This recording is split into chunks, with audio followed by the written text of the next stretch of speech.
Buenas tardes a todos, muchas gracias por asistir. Soy Javier Lacorte de Sataka, pero claramente lo importante son las dos personas que tengo a mi derecha. No hace falta presentarlos demasiado, ya os han avisado, pero Javier Tebas, presidente de la Liga, Alberto Granados, presidente de Microsoft España.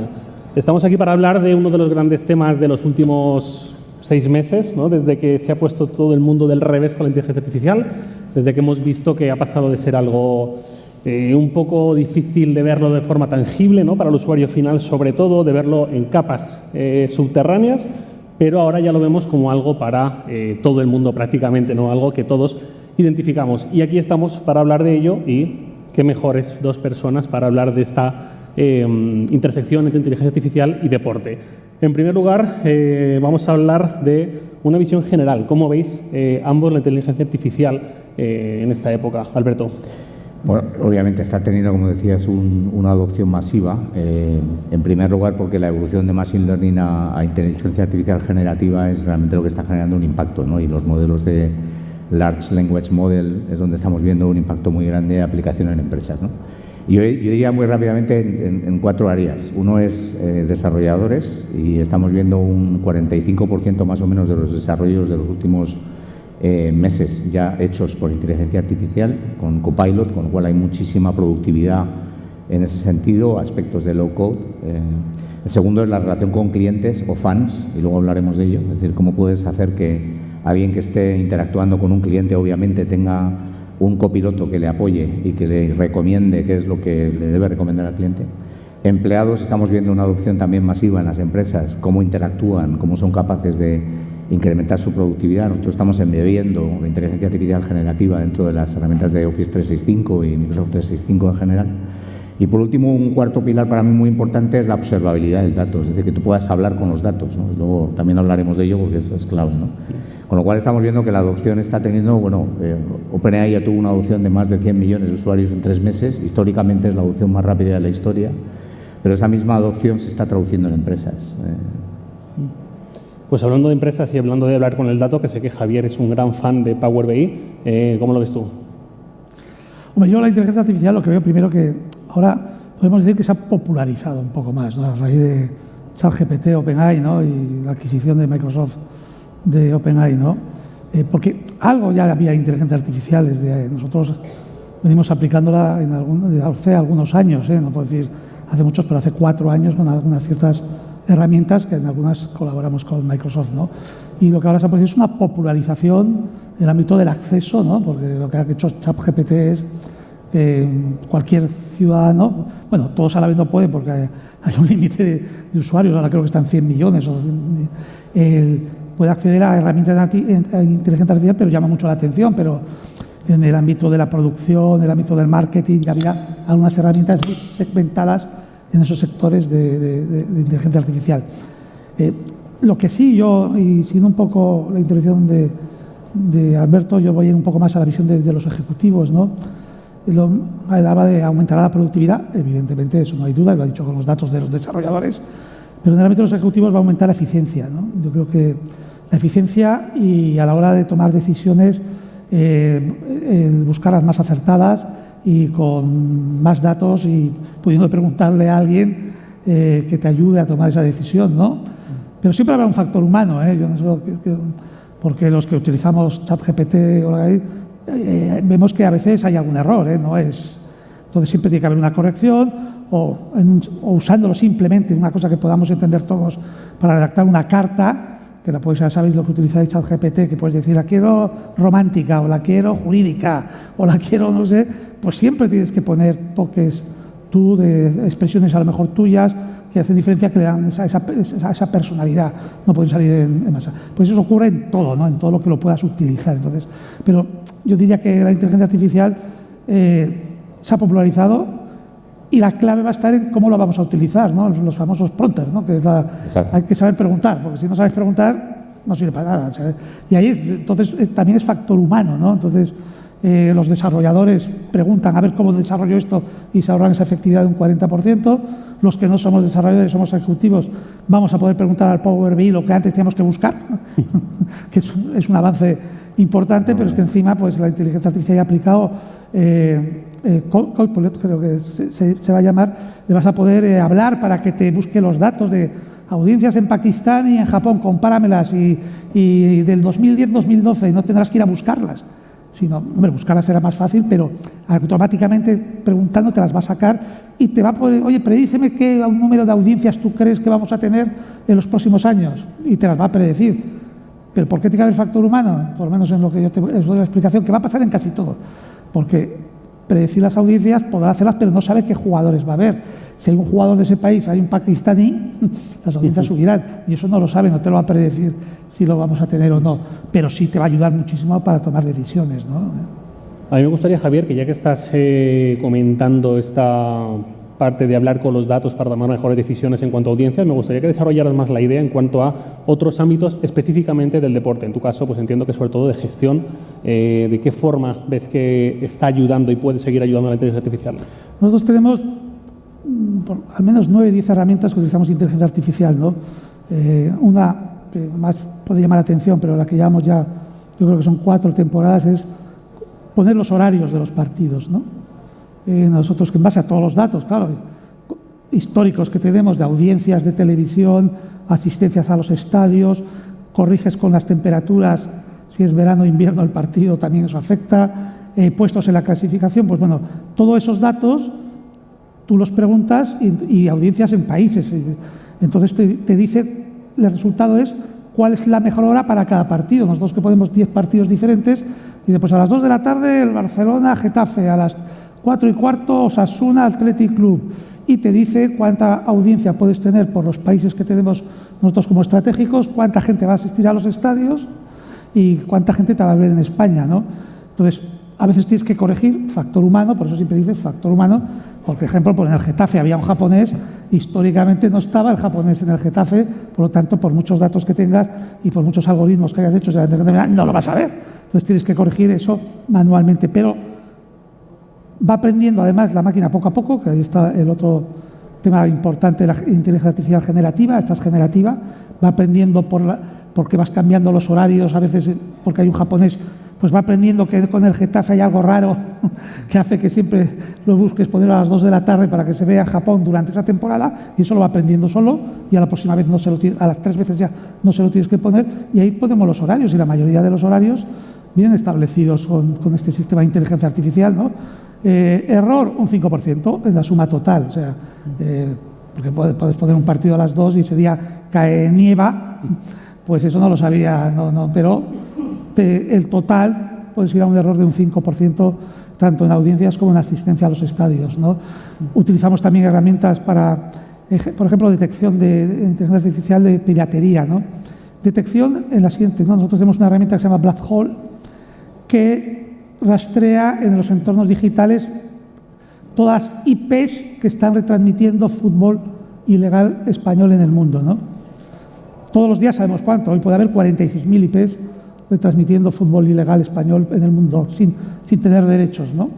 Eso no quiere decir que todo el mundo se pueda acceder a esa IP, solo suelen ser unas 400 personas, ¿no?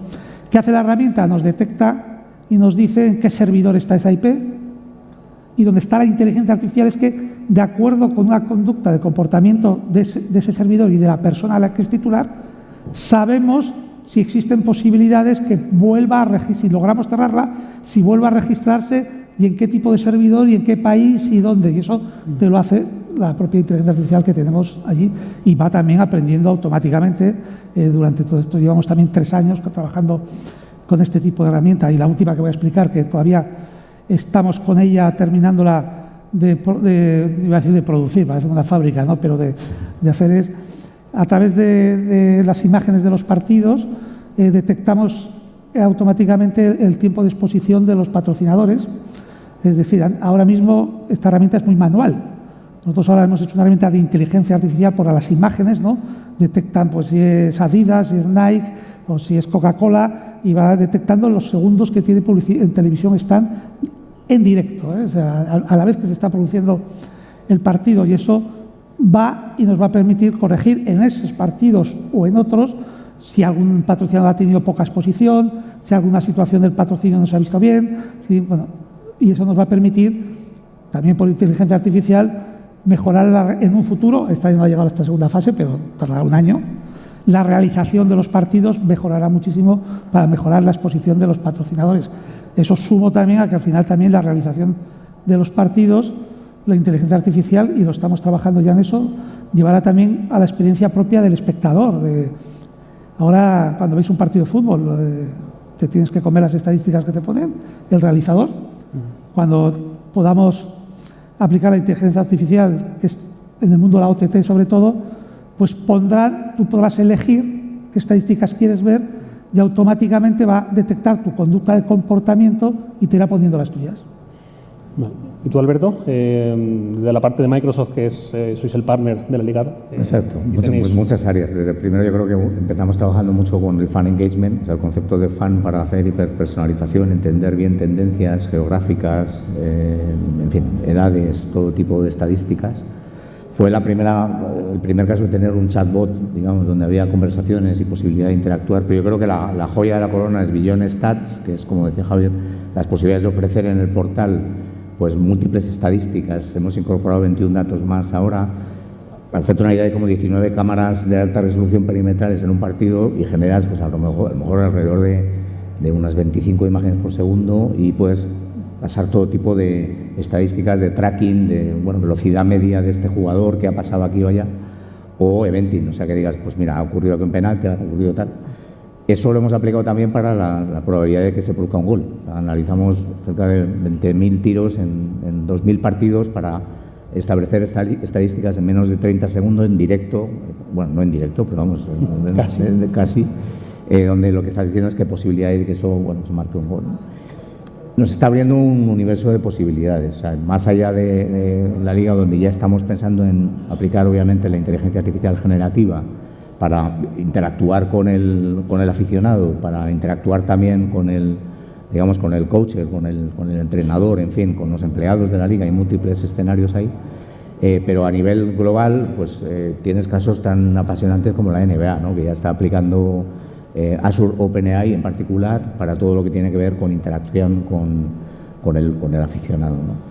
Y yo creo que se abre un mundo también de gamificación interesantísimo. O sea, yo veía un caso que publicaban hace poco la NHL, que es la liga de hockey, donde hay un acuerdo con ESPN, con ESPN y con Disney, donde básicamente en tiempo en directo estás viendo el partido de hockey, pero lo estás viendo también con personajes de Disney con animación, con lo cual Panenka ha sacado una cosa que me parece completamente, me encanta, porque dice cómo serían los escritores de la literatura si se dedicasen al fútbol, ¿no? Quevedo dice que es del Atleti, lo podemos discutir o no, Cervantes del Madrid, y dice Rosalía de Castro del Celta, ¿no? Eso no está mal traído, o sea que, pero ese tipo de, si quieres, de sacar la experiencia que puede tener el fan, la experiencia que puede tener el espectador, el aficionado con el deporte a través de la inteligencia artificial, solo ha hecho más que empezar, ¿no? Te cuento un último caso, por no enrollarme mucho. En atletismo hemos lanzado un caso también de inteligencia artificial generativa para que tú hables con el estadio. El atletismo es más complicado de ver porque pasan muchas cosas al mismo tiempo. Entonces te está contando qué está pasando en cada uno de los lugares del estadio. Aquí hay un salto con pértiga, aquí hay velocidad, etcétera, y tienes la posibilidad de hacerlo con realidad aumentada, ¿no? Y lo hemos probado ya en Dubái. O sea que mucho más. O sea, aquí las posibilidades son inmensas, ¿no? Todo esto, precisamente, de las posibilidades inmensas, también os quiero preguntar, todo esto es lo que ya se está haciendo, pero ¿hacia dónde veis el futuro? ¿Hacia dónde veis que nos dirige la inteligencia artificial? Y, sobre todo, ¿qué ambiciones tenéis con ella? Alberto, si quieres empezar tú. Mira, es un mercado que crece en torno al 33%, si quieres, crecimiento compuesto hasta el 2027. Estamos hablando de un mercado de 3.500 millones de dólares en el 2020. Es un mercado exponencial en cuanto a crecimiento, ¿no? Las posibilidades son inmensas, ¿no? Obviamente, hay una parte ética, que luego lo hablamos si quieres, responsabilidad y respeto al dato, que para nosotros es fundamental, pero creo que la oportunidad de hacer que el fan sea más fan y que el impacto del deporte sea mucho más intenso, más inmersivo, mucho más, si quieres, más atractivo, más interesante, es impresionante, ¿no? Pero también pensar en el coach, o sea, pensar en el entrenador y la posibilidad de aplicar. Estamos aplicando, por ejemplo, en Estados Unidos al club, digamos, de surfistas, digamos, donde pueden analizar imágenes y saber y entrenar de manera que en el movimiento de la ola, la tabla, etcétera, puedan conseguir los mejores rendimientos. Es decir, Javier ha dicho una cosa muy importante, esto es un copiloto. O sea, el importante detrás es el ser humano. Lo que estamos dándole es más espacio para dar más rendimiento, para ser mejor, para conseguir más creatividad, ¿no? Para delegar, ¿no? ¿Y tú, Javier? Nosotros, si yo te lo dividiría, en el ámbito del deporte hay tres facciones, ¿no? Está la propia gestión, pues en la propia gestión la inteligencia artificial va a mejorar muchísimo, además con un dato muy importante que se produce con Power BI en Azure OpenAI, ¿no? que tú puedes aplicar inteligencia artificial solo a tus datos, sin necesidad de salir por fuera, ¿no? Que eso es un peligro que lees en todos lados. Pues con Azure OpenAI, que es de Microsoft, te permite solo con tus datos siempre que estés en la nube. Y es un paso importante. Nosotros tenemos millones de datos y muchos de ellos no pueden estar por ahí corriendo para que pueda preguntar cualquiera. Entonces, solo puedes hacer ahí. Otros en el ámbito de la experiencia del usuario / espectador / cliente / aficionado, que vamos a crear en televisión o en los entornos digitales, en cualquiera de ellos, va a haber un avance espectacular, ¿no? Porque con la inteligencia artificial, con lo que ya sabes que conocemos conductas de comportamiento, te va a desarrollar producciones de partido de acuerdo, porque ya conoce tu conducta de comportamiento. Si tengas que cambiar la cámara o que tengas que... A eso vamos a ir. O sea, Javier Tebas encenderá la tele, sabe que es Javier Tebas y sabe que personalmente me gusta mucho la cámara aérea, pues sabrá que yo el partido, el 70% lo veré en cámara aérea. En cambio tú, si no te gusta la cámara aérea, lo verás en la tuya, pero que habrás visto tu conducta de comportamiento y te lo irás realizando conforme a ti te gusta o mandando las estadísticas que tú quieras y conforme vayas a lo mejor cambiando de conducta de comportamiento y él va aprendiendo y no adivinará, está mal dicho, sino preverá cuáles nunca has hecho que te van a gustar o que te van a hacer, ¿no? Está ahí. Y luego ya en lo que es más el deporte, el juego, ¿no? Vamos a cosas que llaman mucho la atención, predicción de lesiones. Ahora mismo con la inteligencia artificial ya estamos nosotros con alguna startup en ese tema. Te puede predecir lesiones, es decir, te monitorizan con los jugadores en los entrenamientos, los esfuerzos, los sprints, las carreras, las pulsaciones, yo qué sé, 50 variables diferentes, también en el partido, todo, entonces sabe, pues este jugador en este partido como siga a esta velocidad, ya está, se le va a romper el tal, cambio, o ya ha dado el máximo de lo que puede dar en los sprints y velocidad. Pero vamos a llegar a una cosa que estamos trabajando también, nosotros tenemos todos los partidos monitorizados con MediaCox, que es una herramienta que utilizamos con Beyond Stand, estrategias y sabremos o predeciremos con inteligencia artificial cuál es la supuesta estrategia que va a tener un equipo con una alineación y con unos jugadores y en qué estado están, y eso te va a determinar cómo van a poder. Pero tiene que haber, al final el entrenador o la inteligencia artificial no sabe si esa semana le ha dejado la novia al jugador, no sabe otros factores que no sabrá. Al final el entrenador tomará las decisiones, pero te va a predecir y le va a ayudar a más espectáculo, a tomar decisiones, y en eso también se está trabajando ya, y eso no está lejos, eso está a un año vista, ¿eh? Y hay unas cuantas más, ¿no? Pero llaman un poco las que llaman la atención, ¿no? Estamos en el South Summit, que una de sus patas son las startups, y también os quiero preguntar por las startups, porque además sé que tanto la Liga como Microsoft tienen una relación muy estrecha. Alberto, ¿cómo crees que las startups que tienen esa especial agilidad para adoptar nuevas tecnologías puede ayudar a esa integración entre inteligencia artificial y deporte? Pues mira, son clave. O sea, primero tenemos programas para startup, tenemos el Founder Hub y tenemos la posibilidad de donar, o sea, de invertir en las startups alrededor de unos $120.000 en créditos de uso, pero además ahora, con el acuerdo con OpenAI, como lo ha descrito muy bien Javier, OpenAI como tal es una compañía independiente en la cual hemos invertido. ChatGPT está corriendo ahora mismo a nivel mundial con nuestra nube, con Azure, pero también estamos creando la versión, si quieres, más segura de Azure OpenAI, con lo cual, bueno, pues eso nos está abriendo mucho para que las startups trabajen y puedan generar soluciones por encima, ¿no? Y hemos llegado a un acuerdo con OpenAI para también juntar programas en todo lo que tiene que ver con inteligencia artificial generativa, ¿no? Aquí tenemos en Madrid el GSIC, que es el Global Sport Innovation Center, con lo cual trabajamos también con startups. Yo creo que ahí, en ese sentido, esa alianza entre la Liga Tech, Microsoft y las startups es absolutamente clave, ¿no? Javier, que sé que en la Liga también analizáis muchas startups. Es evidente, tú has dicho el tema, hay muchas cosas que desde la Liga, por muchos empleados que tengas, no puedes desarrollar todo, y la creatividad está en el mundo de las startups. Hay unos nichos increíbles, ¿no? Nosotros, me puedo equivocar con algún dato, pero llevamos analizadas y más de 500 startups en los últimos años y algunas las hemos puesto en marcha, unas directamente con proyectos nuestros y otros a través de Lanzadera, que es el proyecto de Juan Rox en Valencia, ¿no? Pero, por ejemplo, que yo recuerde, está el tema de la comida en los estadios, eso es un tema de una startup. Hemos visto algunos de temas de funcionamientos para el mundo de las OTTs, del mundo de la televisión por Internet, por reducirlo, que van a aumentar mucho mejor la experiencia del usuario. O sea, hay tema de predicción de lesiones o tema de análisis de canteras también, que se utiliza bastante y si no estuviesen las startups no avanzaríamos a la velocidad que estamos avanzando. Eso es imposible. Las grandes corporaciones, no digo Microsoft, no tendríamos tiempo ni cabeza, porque hay startups muy creativas. Exacto. Y para hacer un buen tema de inteligencia artificial tiene que ser muy creativo, ¿eh? Y saber, pues mira, esto y te busca ese nicho y resulta que ese nicho se ha convertido en una casa. Por último, me gustaría preguntaros también sobre responsabilidad con inteligencia artificial, seguridad, transparencia, cómo se trazan esos límites, esas líneas, cómo se toman esas decisiones. Llevamos trabajando en eso desde el 2017, o sea, mucho antes de que empezásemos con la inteligencia artificial generativa. Ya trabajábamos en lo que es IA responsable, o inteligencia artificial responsable, ¿no? Y estos son una serie de principios éticos. En el caso de Azure OpenAI, lo que hemos hecho es establecer 4 capas que van desde el modelo per se, cómo está entrenado, para que tenga un comportamiento predecible. Luego hay una parte que llamamos el Azure Content Safety, o sea, directamente el desarrollador tiene indicadores constantemente si el modelo que está entrenando tiene algún tipo de sesgo, le proporciona counterfactual para que pueda ser capaz de chequearlo, cualquier tipo de riesgo que pueda haber detrás.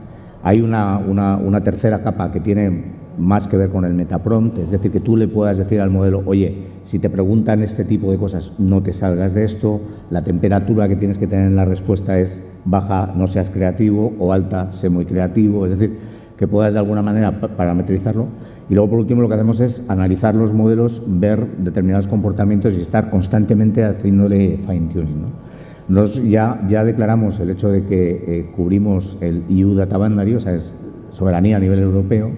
Los datos no salen de Europa, los prompts no salen de Europa, con lo cual hay una protección de información. De hecho, nosotros no, como compañía, Microsoft no tiene un interés en comercializar el dato, o sea, no nos dedicamos a eso, nos dedicamos más a ser una plataforma de desarrollo para grandes corporaciones, pymes y startups sobre todo, ¿no? O sea, que en ese sentido creo que defendemos que esto esté regulado. O sea, pensemos que la inteligencia artificial tiene que estar regulada, tiene que haber un modelo de colaboración con entidades públicas y reguladores, y lo estamos poniendo a su disposición desde el principio, ¿no?